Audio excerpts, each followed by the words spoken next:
Capítulo 3 As fontes subterrâneas do poder. Subtítulo: A economia norte-americana precisa dos minerais da América Latina como os pulmões necessitam de ar. Os astronautas já tinham imprimido as primeiras marcas humanas sobre a superfície da Lua quando, em julho de 1969, o pai da façanha, Wernher von Braun, anunciava à imprensa que os Estados Unidos se propunham a instalar uma longínqua estação no espaço com propósitos bem mais próximos, abre aspas, desta maravilhosa plataforma de observação, declarou, poderemos examinar todas as riquezas da Terra, os poços de petróleo desconhecidos, as minas de cobre e de zinco, fecha aspas. O petróleo continua a ser o principal combustível de nosso tempo, e os norte-americanos importam a 7ª parte do petróleo que consomem. Para matar vietnamitas, precisam de balas e balas precisam de cobre. Os Estados Unidos compram fora de suas fronteiras a 5ª parte de cobre que gastam. A falta de zinco se torna cada vez mais angustiosa. Cerca da metade vem do exterior. Não se pode fabricar aviões sem alumínio e não se pode fabricar alumínio sem bauxita. Os Estados Unidos quase não têm bauxita. Seus grandes centros siderúrgicos, Pittsburgh, Cleveland e Detroit, não encontram ferro suficiente nas jazidas de Minnesota, que estão a caminho de se esgotarem, nem tem o manganês de que necessita. Para produzir motores de retropropulsão, não contam com níquel nem com cromo em seu subsolo. Para fabricar aços especiais, é preciso ter tungstênio. Importam a 4ª parte. A dependência crescente em relação aos fornecimentos externos determinam uma identificação também crescente dos interesses capitalistas norte-americanos na América Latina com a segurança nacional dos Estados Unidos. A estabilidade interior da primeira potência do mundo está intimamente ligada às inversões norte-americanas ao sul do Rio Bravo. Cerca da metade dessas inversões é dedicada à extração de petróleo e à exportação de riquezas minerais, abre aspas, indispensáveis para a economia dos Estados Unidos, tanto na paz como na guerra, fecha aspas. O presidente do Conselho Internacional da Câmara de Comércio do país norte o define assim, abre aspas. Historicamente, uma das razões principais de os Estados Unidos investirem no exterior é o desenvolvimento de recursos naturais, particularmente minerais e mais especialmente o petróleo. É perfeitamente óbvio que os incentivos deste tipo de inversões devam ser incrementadas. Nossas necessidades de matérias-primas estão em constante aumento, na medida em que a população se expande e o nível de vida sobe. Ao mesmo tempo, nossos recursos domésticos se esgotam. Fecha aspas. Os laboratórios científicos do governo, das universidades e das grandes corporações envergonham a imaginação com o ritmo febril de suas invenções e descobertas. Mas a nova tecnologia não encontrou a maneira de prescindir dos materiais básicos que a natureza e só ela proporciona. Vão se debilitando ao mesmo tempo a resposta que o subsolo nacional é capaz de dar ao desafio do crescimento industrial dos Estados Unidos. Subtítulo: O subsolo também produz golpes de Estado, revoluções, histórias de espionagens e aventuras na selva amazônica. No Brasil, as esplêndidas jazidas de ferro do Vale do Paraopeba derrubaram 2 presidentes, Jânio Quadros e João Goulart, antes que o Marechal Castelo Branco, que tomou o poder em 1964, os cedesse a Randa Minkow. Outro amigo anterior do embaixador dos Estados Unidos, o presidente Eurico Gaspar Dutra, de 1946 a 1951, havia concedido a Bethlehem Steel, alguns anos antes, os 40 milhões de toneladas de manganês do estado do Amapá uma das maiores jazidas do mundo, em troca de 1,4% para o Estado sobre as rendas de exportação. Desde então, a Bethlehem está transferindo as montanhas para os Estados Unidos com tal entusiasmo que se teme que daqui a 15 anos o Brasil fique sem manganês para abastecer a sua própria siderurgia. De resto, de cada $100 que a Bethlehem investe na extração de minerais, 88 correspondem a uma gentileza do governo brasileiro. As isenções fiscais em nome do desenvolvimento regional, a experiência do ouro perdido de Minas Gerais, ouro branco, ouro negro, ouro podre, escreveu o poeta Manuel Bandeira, não serviu como se vê para nada. O Brasil continua despojando-se gratuitamente de suas fontes naturais de desenvolvimento. Por sua parte, o ditador René Barrientos apoderou-se da Bolívia em 1964 e, entre uma e outra matança de mineiros, outorgou à firma Phillips Brothers a concessão da mina Matilde, que contém chumbo, prata e grandes jazidas de zinco, com um teor 12 vezes mais alto do que as minas norte-americanas. A empresa foi autorizada a levar o zinco em bruto para elaborá-lo em suas refinarias estrangeiras, pagando ao Estado nada menos de 1,5% do valor de venda do mineral. No Peru, em 1968, perdeu-se misteriosamente a página número 11 do convênio que o presidente Balaún de Terry havia firmado aos pés de uma filial da Standard Oil. O general Velasco Alvarado derrubou o presidente, tomou as rédeas do país e nacionalizou os poços e a refinaria da empresa. Na Venezuela, o grande lago de petróleo da Standard Oil e da Gulf tem lugar a maior missão militar norte-americana da América Latina. Os frequentes golpes de Estado da Argentina explodem antes e depois de cada licitação petrolífera. O cobre não está de modo algum alheio à desproporcionada ajuda militar que o Chile recebia do Pentágono até o triunfo eleitoral das forças de esquerda encabeçadas por Salvador Allende. As reservas norte-americanas de cobre tinham caído em mais de 60% entre 1965 e 1969. Em 1964, em seu gabinete de Havana, Che Guevara mostrou-me que a Cuba de Batista não era só de açúcar. As grandes jazidas cubanas de níquel e manganês explicavam melhor, em seu juízo, a fúria cega do Império contra a Revolução. Desde aquela conversação, as reservas de níquel dos Estados Unidos se reduziram a 1/3. A empresa norte-americana Nickel fora nacionalizada e o presidente Johnson ameaçara os metalúrgicos franceses com o embargo de seus envios aos Estados Unidos se comprassem o minério de Cuba.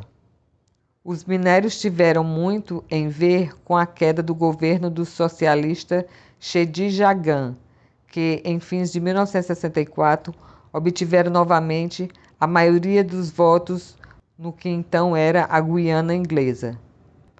O país, que hoje se chama Guiana, é o 4º produtor mundial de bauxita e figura no 3º lugar entre os produtores latino-americanos de manganês. A CIA desempenhou um papel decisivo na derrota de Jagan. Arnold Zander, o dirigente máximo da greve que serviu de provocação e pretexto para negar com armadilhas a vitória eleitoral de Jagan, admitiu publicamente, tempos depois, que seu sindicato recebera uma chuva de dólares de uma das fundações da Agência Central de Inteligência dos Estados Unidos. O novo regime, muito ocidental e muito cristão, garantiu que não correriam perigo os interesses da Aluminium Company of America na Guiana.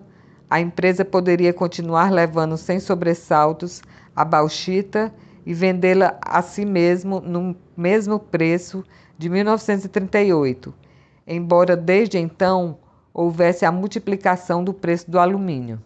o negócio já não corria perigo. A bauxita de Arkansas vale o dobro da bauxita da Guiana. Os Estados Unidos dispõem de pouquíssima bauxita em seu território, utilizando matéria-prima alheia e muito barata. Produzem, em compensação, quase metade do alumínio que se elabora no mundo. Para abastecer-se da maior parte dos minerais estratégicos que se consideram de valor crítico para o seu potencial de guerra, os Estados Unidos dependem de fontes externas. Abre aspas. O motor de retropropulsão, a turbina de gás e os reatores nucleares têm hoje uma enorme influência sobre a demanda de materiais que só podem ser obtidos no exterior, fecha aspas, diz Magdoff. A imperiosa necessidade de materiais estratégicos, imprescindíveis para salvaguardar o poder militar e atômico dos Estados Unidos, está claramente vinculada à maciça compra de terras por meios geralmente fraudulentos na Amazônia brasileira.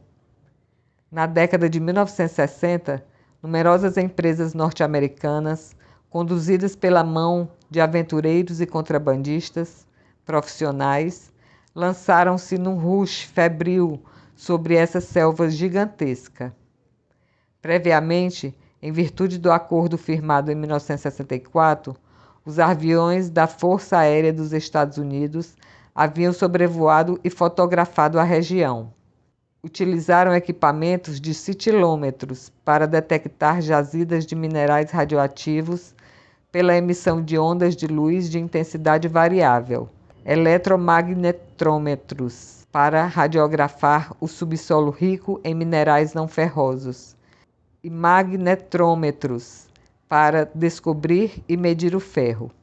Os uniformes e as fotografias obtidas no levantamento da extensão e profundidade das riquezas secretas da Amazônia foram postos em mãos de empresas privadas interessadas no assunto, graças aos bons serviços do Geological Survey do governo dos Estados Unidos. Na imensa região, comprovou-se a existência de ouro, prata, diamantes, gipsita, hematita, magnetita, tantálio, touro, urânio, quartzo, cobre, manganês, chumbo, sulfato, potássio, bauxita, zinco, zircônio, cromo e mercúrio. O céu da selva virgem de Mato Grosso até as planuras do sul de Goiás é tão aberto que, segundo o delírio da revista Time, em sua última edição latino-americana de 1967, pode-se ver ao mesmo tempo o sol brilhante e alguns relâmpagos de tormentas diferentes. O governo tinha oferecido isenções de impostos e outras vantagens para colonizar os espaços virgens deste universo mágico e selvagem. Segundo a Time, os capitalistas estrangeiros compraram, antes de 1967, a 7 centavos o acre, uma superfície maior do que somam os territórios de Connecticut, Rhode Island, Delaware e Massachusetts e New Hampshire. Abre aspas. Devemos manter as portas abertas à inversão estrangeira, dizia o diretor da Sudã, Agência Governamental para o Desenvolvimento da Amazônia, porque necessitamos mais do que podemos obter, fecha aspas. Para justificar o levantamento aerofotogramétrico por parte da aviação norte-americana, o governo havia declarado antes que carecia de recursos. Na América Latina, é o normal. Sempre entregam os recursos ao imperialismo em nome da falta de recursos. O Congresso brasileiro pôde realizar uma investigação que culminou com um volumoso informe sobre o tema. Nele se enumeram os casos de venda de terras em 20 milhões de hectares, estendidas de maneira tão curiosa que, segundo a comissão de inquérito, formam um cordão para isolar a Amazônia do resto do Brasil. A exploração clandestina de minerais muito valiosos figura no informe como um dos principais motivos da avidez norte-americana para abrir uma nova fronteira dentro do Brasil. O testemunho do gabinete do ministro do Exército, recolhido no relatório, assinalou, abre aspas, o interesse do próprio governo norte-americano em manter sob seu controle uma vasta extensão de terras para sua utilização ulterior, seja para a exploração de minerais, particularmente radioativos, seja como base de uma colonização dirigida. Fecha aspas. O Conselho de Segurança Nacional afirma, abre aspas, causa suspeita o fato de que as áreas ocupadas ou em vias de ocupação por elementos estrangeiros coincidam com regiões que estão sendo submetidas a campanhas de esterilização de mulheres brasileiras por estrangeiros, fecha aspas. De fato, segundo o Correio da Manhã, mais de 20 missões estrangeiras, principalmente as da Igreja Protestante dos Estados Unidos, estão ocupando a Amazônia, localizando-se nos pontos mais ricos em minerais radioativos, ouro e diamantes, empregam em grande escala a esterilização mediante o método DIU, dispositivo intrauterino, e ensinam inglês aos índios catequizados. Suas áreas estão cercadas por elementos armados e ninguém pode penetrar nelas. Não é demais advertir que a Amazônia é a zona de maior extensão entre todos os desertos do planeta habitáveis pelo homem. O controle de natalidade pôs-se em prática neste grandioso espaço vazio para evitar a competição demográfica dos muitos escassos brasileiros que vivem e se reproduzem em remotos rincões da selva ou das planícies imensas. Por sua parte, o general rio-grandino Cruel afirmou, diante da Comissão de Inquérito do Congresso, que, abre aspas, o volume de contrabando de materiais que contém tório e urânio alcança a cifra astronômica de 1 milhão de toneladas, fecha aspas. Algum tempo antes, em setembro de 1966, Cruel, chefe da Milícia Federal, denunciara a impertinente e sistemática interferência de um cônsul dos Estados Unidos no processo aberto contra 4 cidadãos norte-americanos acusados de contrabando de minerais atômicos brasileiros. A seu juízo, se fosse encontrado com eles 40 toneladas de material radioativo, era suficiente para condená-los. Pouco depois, 3 dos contrabandistas fugiram misteriosamente do Brasil. O contrabando não era um fenômeno novo, embora tivesse intensificado muito. O Brasil perde a cada ano mais de 100 milhões de dólares, segundo certas estimativas, somente pela evasão clandestina de diamantes em estado bruto. Na realidade, o contrabando só se faz necessário em medida relativa. As concessões legais arrancam ao Brasil, comodamente, suas mais fabulosas riquezas naturais.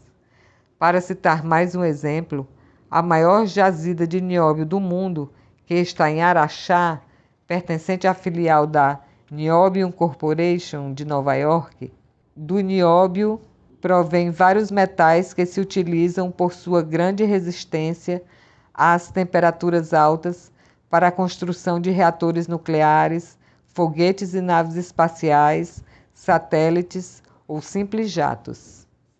A empresa extrai, de passagem, junto com o nióbio, boas quantidades de tântalo, tório, urânio, pirocloro, terras raras de alto teor mineral. Subtítulo: Um químico alemão derrotou os vencedores da Guerra do Pacífico.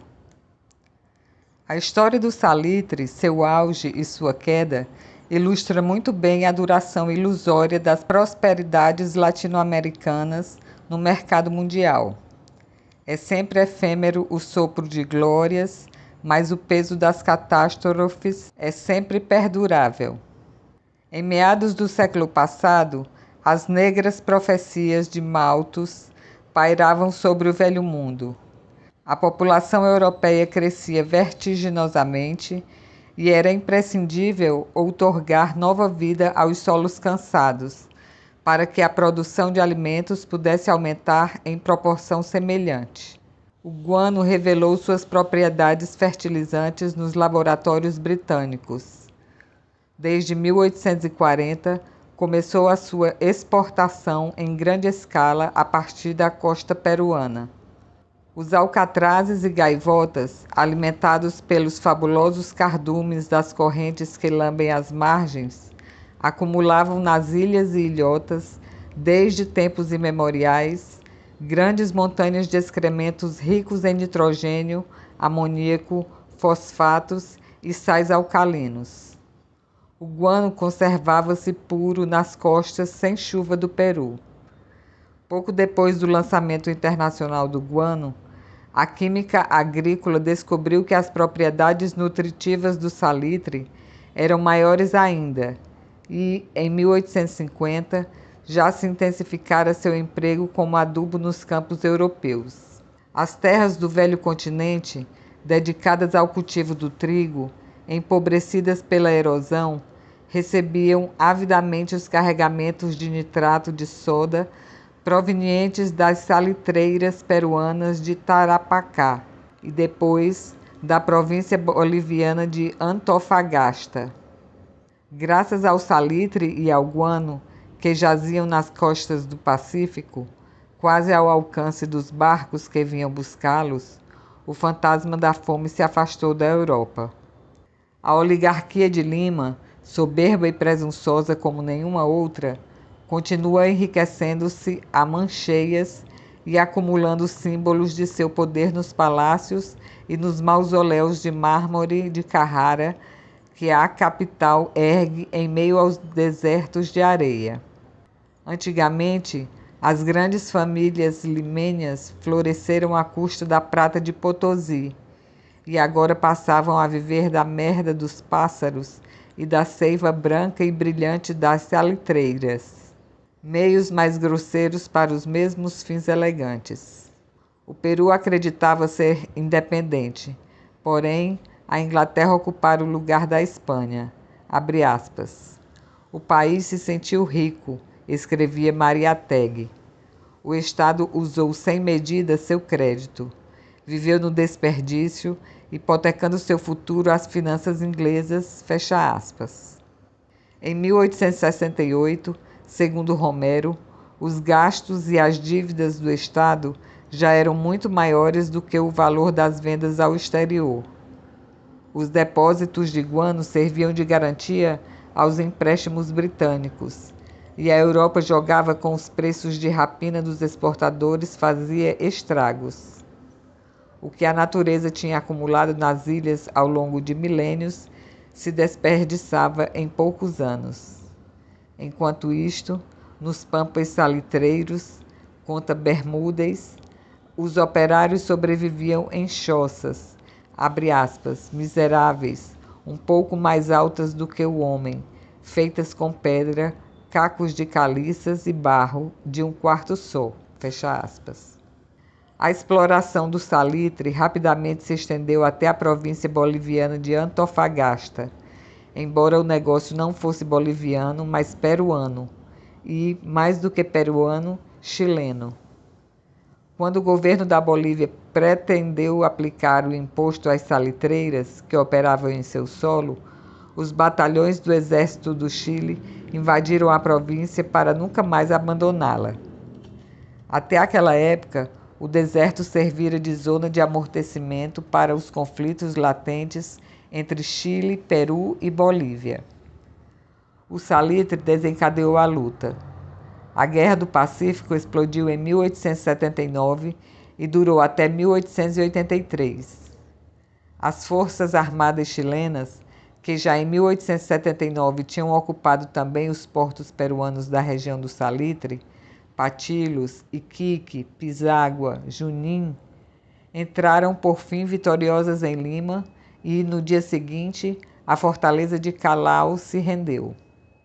A derrota provocou a mutilação e a sangria do Peru. A economia nacional perdeu seus dois principais recursos. Paralisaram-se as forças produtivas, caiu a moeda, fechou-se o crédito exterior. O colapso não trouxe consigo, advertia Mariátegui, uma liquidação do passado. A estrutura da economia colonial permaneceu invicta, ainda que lhe faltassem suas fontes de sustentação. A Bolívia, por seu lado, não se rendeu conta do que perdera com a guerra. A mina de cobre mais importante do mundo atual, Chuquicamata, encontra-se precisamente na província agora chilena de Antofagasta. E os triunfadores? O salitre e o iodo representavam 5% das rendas do Estado chileno em 1880. 10 anos depois, mais da metade das receitas fiscais provinham da exportação dos nitratos dos territórios conquistados. No mesmo período, as inversões inglesas no Chile triplicaram. A região do salitre converteu-se numa feitoria britânica. Os ingleses se apoderaram do salitre, utilizando procedimentos nada custosos. O governo do Peru tinha expropriado as salitreiras em 1875 e pago com bônus. A guerra abateu o valor desses documentos 5 anos mais tarde, à 10ª parte. Alguns aventureiros audazes, como John Thomas North e seu sócio Robert Harvey, aproveitaram-se da conjuntura. Enquanto chilenos, peruanos e bolivianos trocavam tiros no campo de batalha, os ingleses se dedicavam a ficar com o bônus, graças aos créditos que o Banco de Valparaíso e outros bancos chilenos lhe proporcionavam sem dificuldade alguma. O governo chileno recompensou imediatamente o sacrifício de North, Harvey, Ingles, James, Bush, Robertson e outros laboriosos homens de empresa. Em 1881, dispôs a devolução das salitreiras a seus legítimos donos, quando a metade dos bônus passou às mãos bruxas dos especuladores britânicos. Não saiu um só penny da Inglaterra para financiar este despojo. Ao iniciar a década de 1890, o Chile destinava à Inglaterra 3/4 partes de suas exportações e da Inglaterra recebia quase a metade das suas importações.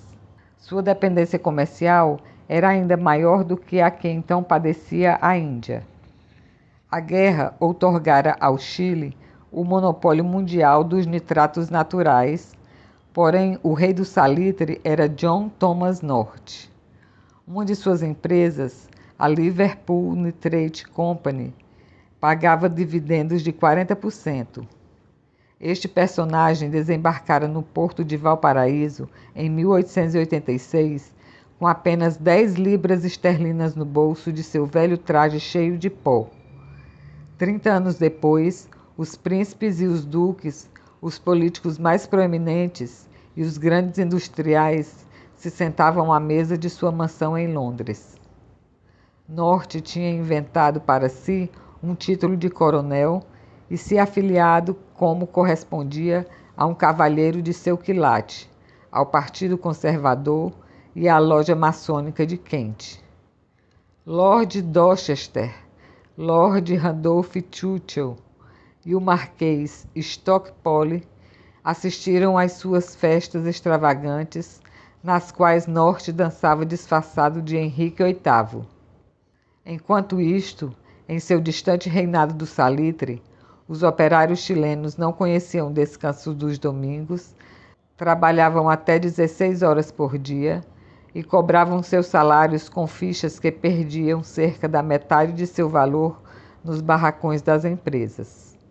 Entre 1886 e 1890, sob a presidência de José Manuel Balmaceda, o Estado chileno realizou, diz Ramírez Necochea, abre aspas, os planos de progressos mais ambiciosos de toda sua história, fecha aspas.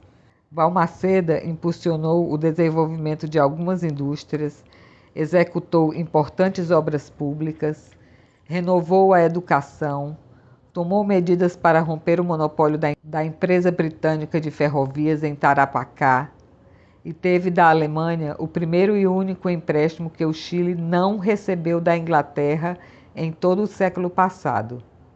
Em 1888, anunciou que era necessário a formação de empresas chilenas e se negou a vender aos ingleses as terras salitreiras de propriedade do Estado. 3 anos mais tarde, explodiu a Guerra Civil.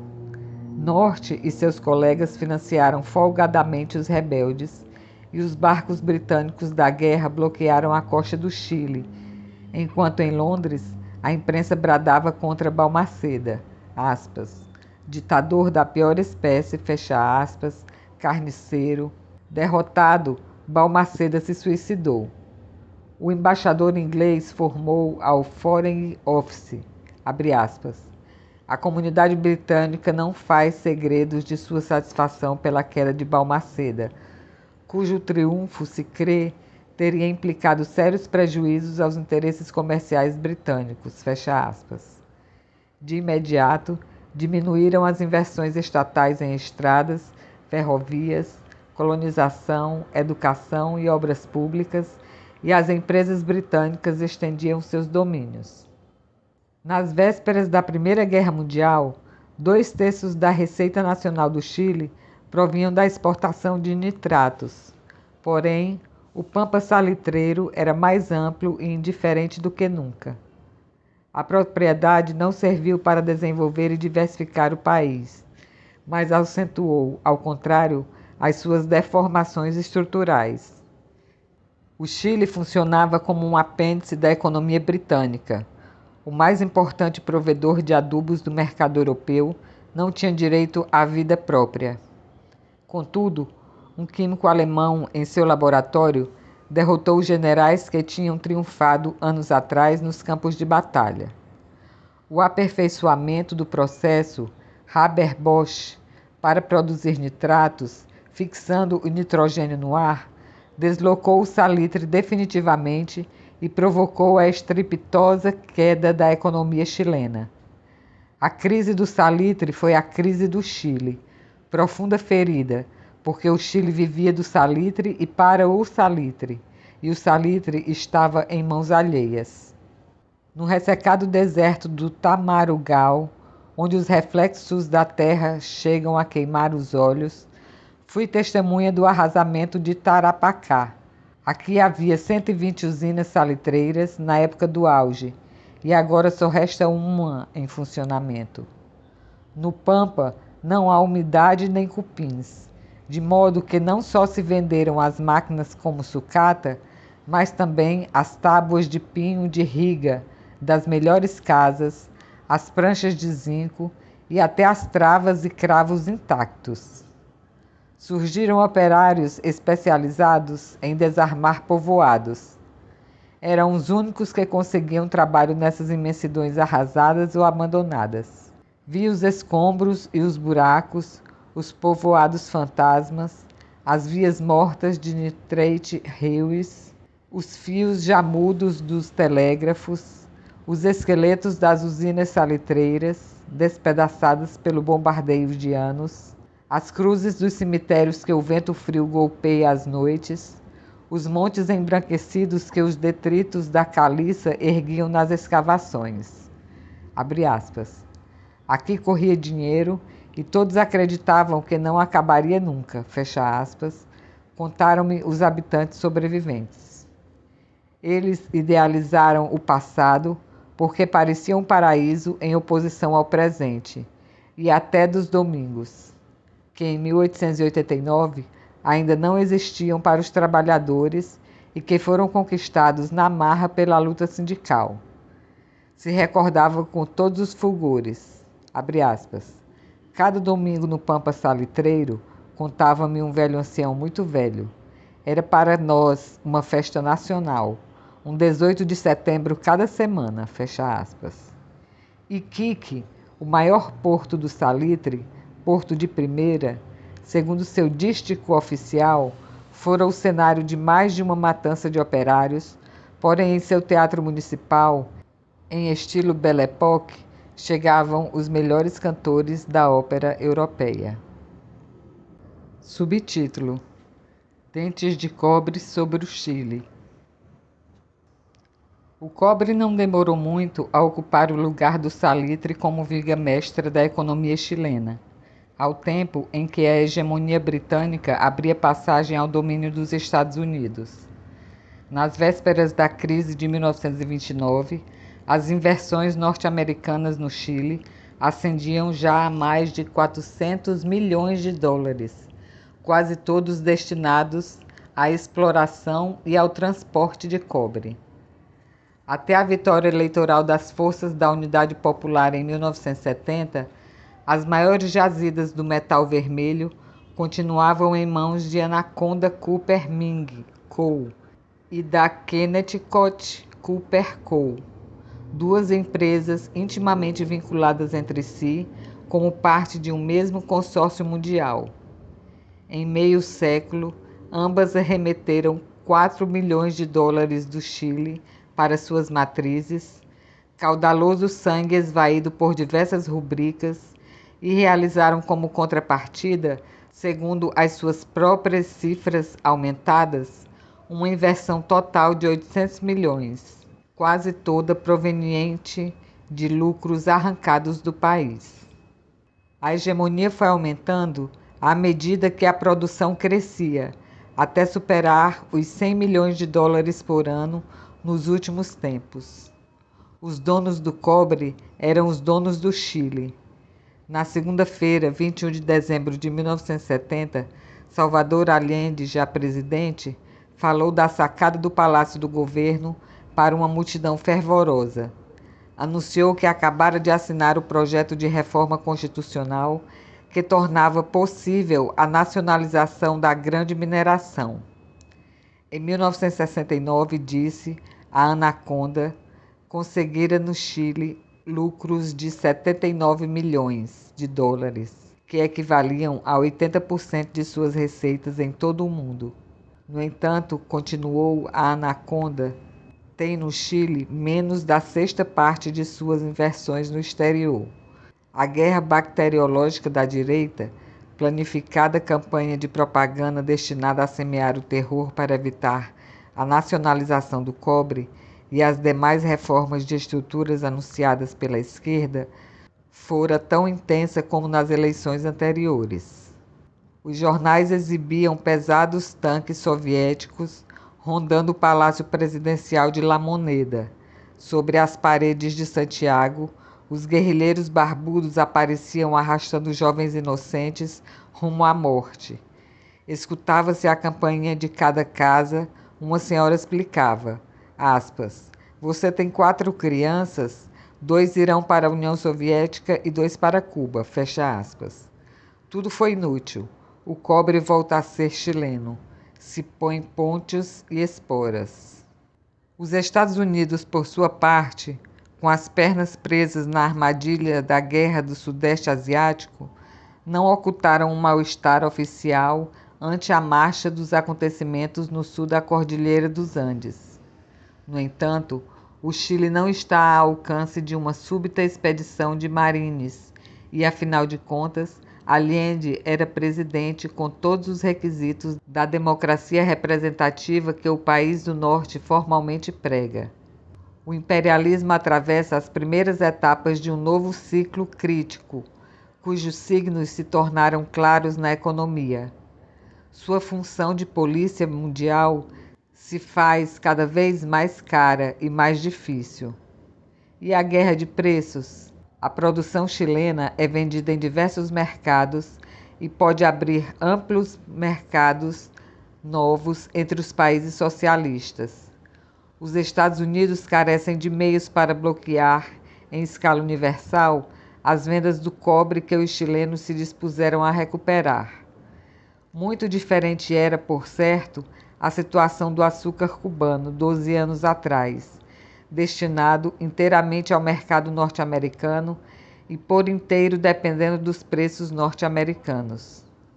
Quando Eduardo Frei ganhou as eleições de 1964, a cotização do cobre subiu de imediato com visível alívio. Quando Allende ganhou as de 1970, o preço, que já vinha baixando, declinou ainda mais.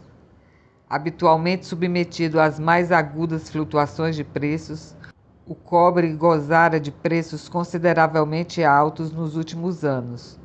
Como a demanda excede a oferta, a escassez impede que o nível caia muito abaixo. Apesar de o alumínio ter ocupado em grande medida seu lugar como condutor de eletricidade, o alumínio também requer cobre, e como não se encontraram sucedâneos mais baratos e eficazes para deslocá-lo da indústria do aço nem da química, o metal vermelho continua sendo a matéria-prima principal das fábricas de pólvora, latão e arame. Ao longo das escarpas da cordilheira, o Chile possui as maiores reservas de cobre do mundo, a terça parte do total até hoje conhecido. O cobre aparece em geral associado a outros metais, como ouro, prata ou molibdênio. Isto é um fator adicional para estimular a sua exploração. De resto, os operários chilenos são baratos para as empresas. Com seus baixíssimos custos no Chile, a Anaconda e a Connecticut financiam com sobras seus altos custos nos Estados Unidos, do mesmo modo que o cobre chileno paga, pela via dos gastos no exterior, mais de 10 milhões de dólares por ano para a manutenção dos escritórios em Nova York. O salário médio das minas chilenas alcançava, em 1964, a oitava parte do salário básico nas refinarias de Connecticut, nos Estados Unidos, apesar de a produtividade de ambos se manter no mesmo nível. Não eram iguais em compensação, nem o são, as condições de vida. Em geral, os mineiros chilenos vivem em quartos estreitos e sórdidos, separados de suas famílias, que moram em casebres miseráveis nos subúrbios. Separados também, é claro, do pessoal estrangeiro que nas minas vivem num universo à parte, minúsculos estados dentro do estado, onde se fala inglês e até se editam jornais para seu uso exclusivo. A produtividade operária foi aumentando no Chile à medida que as empresas mecanizaram seus meios de exploração. Desde 1945, a produção de cobre aumentou em 50%, porém a quantidade de trabalhadores ocupados nas minas reduziu-se na terça parte. A nacionalização porá fim a um estado de coisas que se tornara insuportável para o país e evitará que se repita com o cobre a experiência de saque e queda no vazio que sofreu o Chile no ciclo do salitre. Os impostos que as empresas pagam ao Estado não compensam de modo algum o esgotamento inflexível dos recursos minerais que a natureza concedeu, mas não se renovará. De resto, os impostos diminuíram, em termos relativos, desde 1955, quando se estabeleceu o sistema de tributação decrescente de acordo com os aumentos de produção e desde a chilenização do cobre disposta pelo governo de Frei. Em 1965, Frei converteu o Estado em sócio da Connecticut e permitiu às empresas pouco menos que triplicar seus lucros por meio de um regime tributário muito favorável para elas.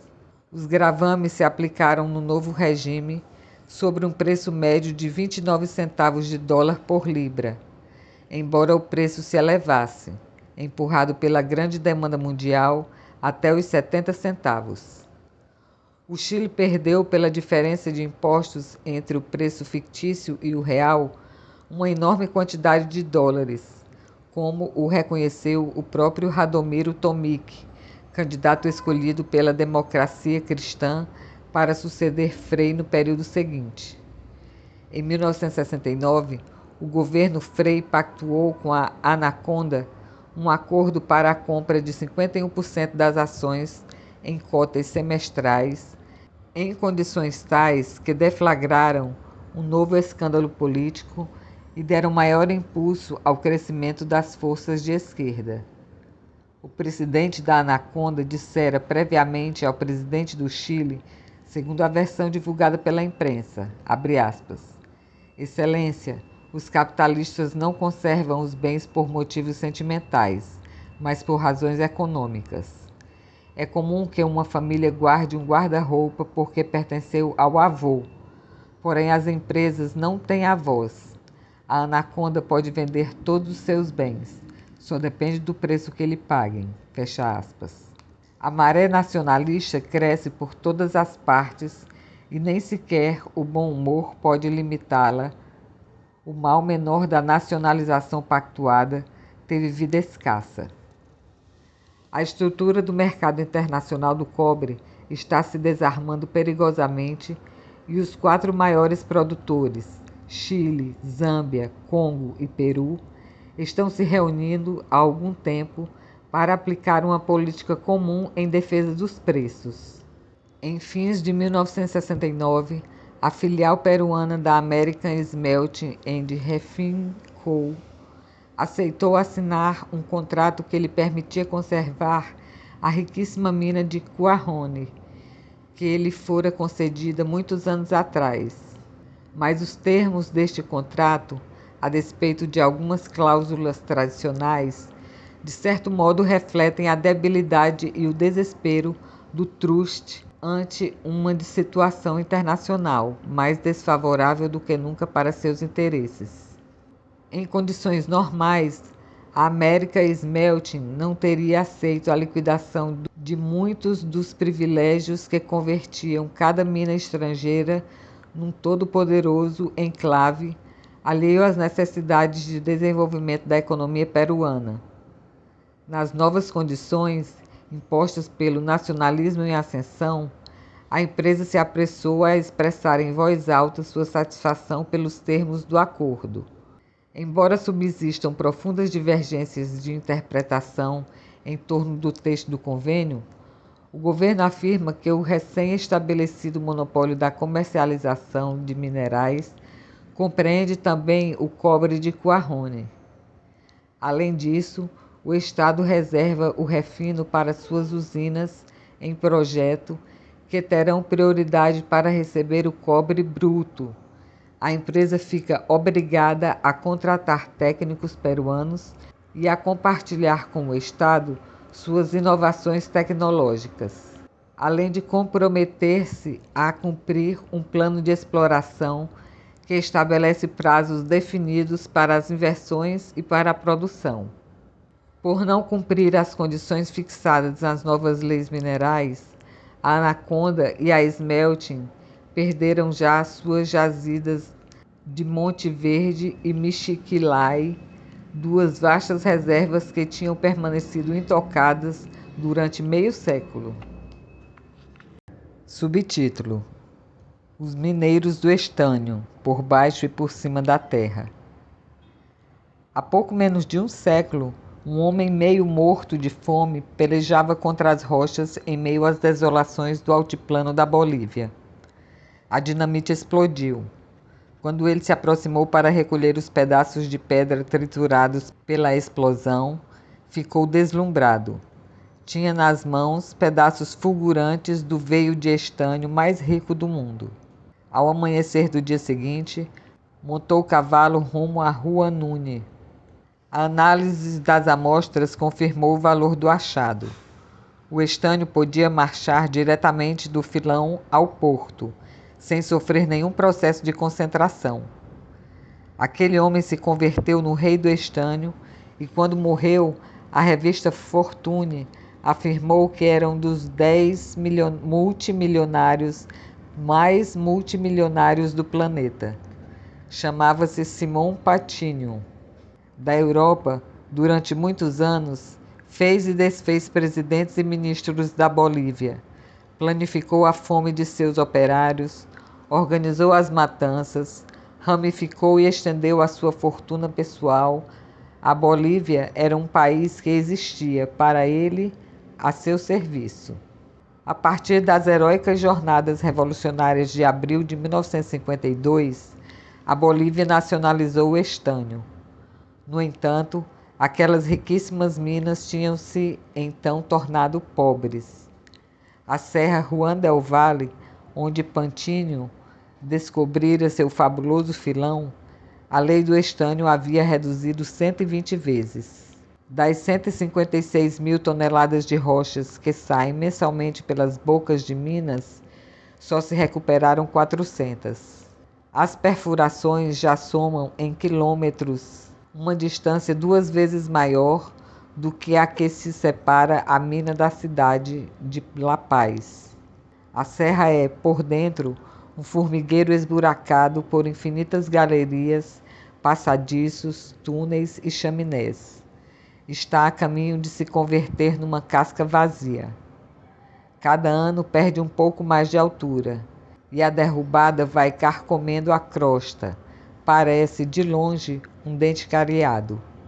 Antenor Palatinho não só cobrou uma indenização considerável pelas minas, já quase exaustas que seu pai havia espremido, mas manteve, além disso, o controle do preço e do destino do estânio expropriado. De suas mansões na Europa, não parava de rir, abre aspas. Mr. Pantinho é o afável rei do estânio boliviano, fecha aspas, continuariam dizendo as crônicas sociais, muitos anos depois da nacionalização. A nacionalização do estânio, conquista fundamental na Revolução de 1952, não modificara o papel da Bolívia na divisão internacional do trabalho. A Bolívia continuou exportando mineral em bruto e quase todo o estânio ainda se refina nos fornos de Liverpool da empresa Williams Harvey Co., que pertence a Pantinho. A nacionalização das fontes de produção de qualquer matéria-prima não é, como ensina a dolorosa experiência, suficiente. Um país pode continuar tão condenado à impotência como sempre, embora seja normalmente dono do subsolo. A Bolívia produziu, ao longo de sua história, minerais em bruto e discursos refinados. Abundam a retórica e a miséria. Os escritores cafonas e os doutores encasacados dedicaram-se sempre a absolver os culpados de qualquer culpa. De cada 10 bolivianos, 6 não sabem ler. A metade das crianças não vai à escola. Até 1971, a Bolívia deveria ter em funcionamento a sua própria Fundição Nacional de Estânio, levantada em Oruro, ao fim de uma infinita história de traições, sabotagens, intrigas e sangue derramado. Este país, que não pôde até agora produzir seus próprios lingotes, dá-se ao luxo, em compensação, de contar com 8 diferentes faculdades de direito que fabricam vampiros de índios em quantidades industriais. Contam que, um século atrás, o ditador Mariano Melgarejo obrigou o embaixador da Inglaterra a beber um barril inteiro de chocolate em castigo por ter desprezado um copo de chicha. O embaixador foi exibido num burro, montado ao contrário, pela principal rua de La Paz, e foi devolvido a Londres. Dizem que então a rainha Vitória, enfurecida, pediu um mapa da América do Sul, riscou uma cruz sobre a Bolívia e sentenciou: a Bolívia não existe. Para o mundo, com efeito, a Bolívia não existia nem existiu depois. O saque da prata e, posteriormente, o despojo do estânio não foram mais do que o exercício de um direito natural dos países ricos. Afinal, a embalagem de lata identifica os Estados Unidos tanto como o emblema da águia ou a torta de maçã. Entretanto, a embalagem de lata não é somente um símbolo pop nos Estados Unidos. É também um símbolo, embora não se saiba, da silicose nas minas de siglo XX, ou Uanune. Os mineiros bolivianos morrem com os pulmões apodrecidos, para que o mundo possa consumir estânio barato. A lata contém estânio e o estânio não vale nada. Meia dúzia de homens fixa seu preço mundial. O que significa para os consumidores de conservas ou manipuladores da bolsa a dura vida do mineiro na Bolívia? Os norte-americanos compram a maior parte do estânio que se refina no planeta. Segundo os dados da FAO, o cidadão médio dos Estados Unidos consome 5 vezes mais carne e leite e 25 vezes mais ovos do que o habitante da Bolívia. E os mineiros estão muito abaixo da média nacional.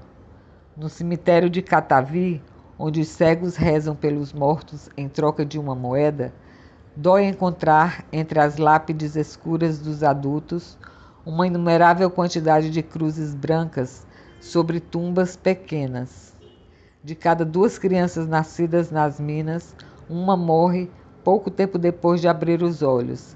A outra, a que sobrevive, será seguramente mineiro quando crescer, e antes de chegar aos 35 anos, já não terá pulmões. O cemitério geme. Por baixo das tumbas foram cavados infinitos túneis, socavões de boca estreita, onde cabem apenas os homens que se introduzem como tatus em busca do mineral. Novas jazidas de estanho acumularam-se nos desmontes ao longo dos anos.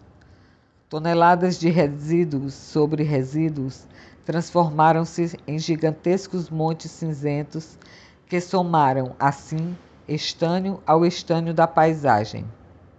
Quando cai a chuva, que se lança com violência das nuvens próximas, os desempregados se agacham ao longo das ruas de terras de La Lágua, onde os homens se embebedam desesperadamente nas titierias. Vão recolhendo e medindo o peso do estanho que a chuva arrasta consigo. Aqui, o estanho é um deus de lata que reina sobre os homens e as coisas, e está presente em todas as partes. Não só há estanho no ventre do velho morro de Patinho, há estanho, delatado pelo brilho negro da cassiterita, até nas paredes de adobe dos acampamentos. Também tem estanho a lama amarelenta que avança arrastando os desperdícios da mina, e tem as águas na rocha, tem as águas que fluem envenenadas da montanha. Encontra-se o estanho na terra e na rocha, na superfície e no subsolo, nas areiras e nas pedras do leito do rio seco, nas terras áridas e pedregosas, a quase 4.000 metros de altura, onde não cresce o capim e onde tudo, até as pessoas, tem a escura cor do estanho.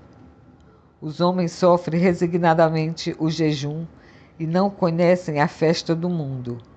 Vivem nos acampamentos amontoados em casas de uma só peça de chão de terra. O vento cortante penetrando pelas frestas, um uniforme universitário sobre a mina de Colquiri, revela que, de cada 10 varões jovens pesquisados, 6 dormem na mesma cama com suas irmãs. Abre aspas. Muitos pais se ressentem incomodados quando seus filhos os observam durante o ato sexual. Fecha aspas. Não há banheiros. As latrinas são pequenos cubículos públicos tampados de imundície e moscas. As pessoas usam os quintais, terrenos abertos, onde ao menos circula o ar, apesar da sujeira e dos excrementos dos porcos que refuçam felizes. Também é coletivo o serviço da água. Deve-se esperar o momento em que a água chega e apressar-se, fazer a fila, recolher a água da pia pública em latas de gasolina ou baldes. A comida é escassa e feia. Consiste em batatas, macarrões, arroz, farinha, milho moído e às vezes um pouco de carne dura. Estávamos muito no fundo do morro Juan del Valle. O silvo penetrante da sirene, que chamava os trabalhadores da primeira ponta, ressoara no acampamento várias horas antes. Percorrendo galerias, tínhamos passado do calor tropical ao frio polar e novamente ao calor, sem sair durante horas de uma mesma atmosfera envenenada. Aspirando aquele ar espesso, umidade, gases, pó, fumaça, podia-se compreender por que os mineiros perdem, em poucos anos, os sentidos do olfato e do sabor. Todos mastigavam enquanto trabalhavam, folhas de coca com cinza, e isso também fazia parte da obra de aniquilação, porque a coca, como se sabe, ao adormecer a fome e mascarar a fadiga, vai apagando o sistema de alarma com que conta o organismo para continuar vivo. Mas o pior era o pó. Os cascos das vigas irradiam uma ondulação de círculos de luz que salpicava a gruta negra e deixava ver, em sua passagem, cortinas de branco pó denso, o implacável pó de sílica. O mortal alento da terra vai envolvendo pouco a pouco. Em 1 ano, já se sentem os primeiros sintomas e em 10 anos se ingressa no cemitério. Dentro da mina, usam-se perfuradoras suecas, último modelo, porém os sistemas de ventilação e as condições de trabalho não melhoraram com o tempo. Na superfície, os trabalhadores independentes usam a picareta e pesadas marretas de 12 libras para lutar contra a rocha, exatamente igual a 100 anos atrás. E peneiras, crivadores e foles para concentrar o mineral no terreno da mina. Ganham centavos e trabalham como bestas. Todavia, muitos deles têm pelo menos a vantagem do ar livre. Dentro da mina, em compensação, os operários são presos, condenados, sem apelação, à morte por asfixia. Já havia cessado o estrépito das brocas e os operários davam uma pausa enquanto aguardávamos a explosão de mais de 20 cargas de dinamite. A mina também oferece mortes rápidas e sonoras. Basta errar na contagem das denotações ou que uma mecha demore mais do que o devido em se queimar. Basta também que uma pedra, um tórreo, se desprenda sobre o crânio. Ou basta o inferno das metralhadoras. A noite de São João de 1967 foi a última contra um longo rosário de matanças. Na madrugada, os soldados tomaram posição nas colinas, joelhos na terra, e lançaram um furacão de balas sobre os acampamentos iluminados pelas fogueiras da festa. Contudo, a morte lenta e silenciosa constitui a especialidade da mina. O vômito de sangue, a tosse, a sensação de um peso de chumbo sobre as costas e uma aguda opressão no peito são os sinais que anunciam. Depois da análise médica, vêm as peregrinações burocráticas que nunca acabam. Dão um prazo de 3 meses para desalojar a casa. Cessara o estrépito das brocas e logo a explosão alcançaria aquele escorregadio veio cor de café e forma de víbora. Então pudemos falar. O volume de coca inchava a bochecha de cada operário e pelas comissuras dos lábios corriam os fios verdosos. Um mineiro passou apressado, espalhando barro por entre os trilhos da galeria. Abre aspas. Este é um novato, me disseram. Viu? Com sua calça do exército e seu boné amarelo, se vê tão jovem. Entrou agorinha e como trabalha. Ainda é um sobressalente. Ainda não sente. Fecha aspas. Os tecnocratas e os burocratas não morrem de silicose, mas vivem dela. O gerente-geral da Comibol, Corporação Mineira Boliviana, ganha 100 vezes mais do que um operário. De um barranco que cai em prumo sobre o leito do rio, no limite de Lalágua, pode-se ver o campo de Maria Barzola. Chama-se assim em homenagem à militante operária que faz 30 anos caiu à frente de uma manifestação com a bandeira da Bolívia costurada no corpo pelas rajadas das metralhadoras. E, além do Pampa de Maria Barzola, pode-se ver o melhor campo de golfe de toda a Bolívia. É o que usam engenheiros e principais funcionários de Catavi. O diretor René Barrientos reduziu à metade os salários de fome dos mineiros em 1964 e, ao mesmo tempo, aumentou as retribuições dos técnicos e burocratas proeminentes. Os soldos do pessoal superior são secretos e em dólar. Há um todo-poderoso grupo assessor, formado por técnicos do Banco Interamericano de Desenvolvimento, da Aliança para o Progresso e do Banco Estrangeiro Credor, cujos conselhos orientam o setor mineral nacionalizado da Bolívia, de tal maneira que, a esta altura, a Comebol convertida no Estado dentro do Estado constitui uma propaganda viva contra a nacionalização de qualquer coisa.